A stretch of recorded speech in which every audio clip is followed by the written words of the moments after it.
चंद्रपूरमध्ये राजकीय घडामोडींना चांगलाच वेग येतोय।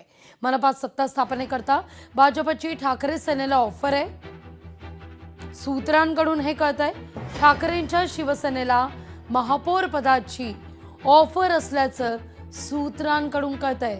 चंद्रपूरमध्ये एक वेगळाच ट्विस्ट, भाजप आणि काँग्रेस या दोनही पक्षांकडून सत्ता स्थापनेच्या दृष्टीने हालचालींना आता वेग आलेला आहे। अशातच 23 नगरसेवक असलेल्या भाजपनं 6 नगरसेवक असलेल्या ठाकरेंच्या शिवसेनेला थेट महापौर पदाची ऑफर दिली आहे असं सूत्रांकडून कळतंय। मात्र अद्यापही या सगळ्या संदर्भात अधिकृत घोषणा नाहीये। सूत्रांकडून या हालचालींविषयी माहिती मिळते। सत्ता स्थापनेकरता भाजपनं ठाकरेंच्या शिवसेनेला ऑफर दिलेली आहे, पण ही ऑफर थेट चंद्रपूर महानगरपालिकेकरता देण्यात आल्याचं कळतंय। खरं तर चंद्रपूरमध्ये भाजप आणि काँग्रेस यांच्यात काटेकी टक्कर सुद्धा होती, पण इथं आता सत्ता समीकरणं ही जुळवण्याच्या दृष्टीनं घडामोडी घडतायत आणि त्याच दृष्टिकोनातून भाजपनं आता आपला एक मास्टर प्लॅन आखलेला आहे।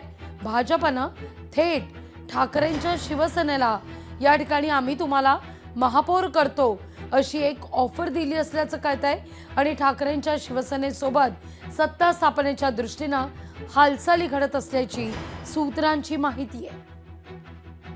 या सगळ्याविषयी अधिक माहिती घेऊया आपले प्रतिनिधी अनिल ठाकरे यांच्याकडून।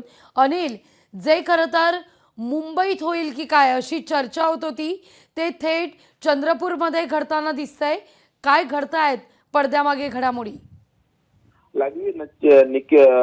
निश्चितच असं पाहायला मिळत आहे, कारण की मुंबई पाठोपाठ आता चंद्रपूरमध्ये देखील भाजप आहे ते शिवसेनेला आमंत्रण देते आहे। कारण की शिवसेना उभाटा गटाचे 6 आणि वंचित बहुजन आघाडीचे 2 असे 8 उमेदवार त्यांच्याकडे असल्या कारणाने आणि भाजपला जवळपास 10 उमेदवारांची आवश्यकता असल्या कारणाने भाजपने शिवसेनेला निमंत्रण दिलेलं पाहायला मिळत आहे।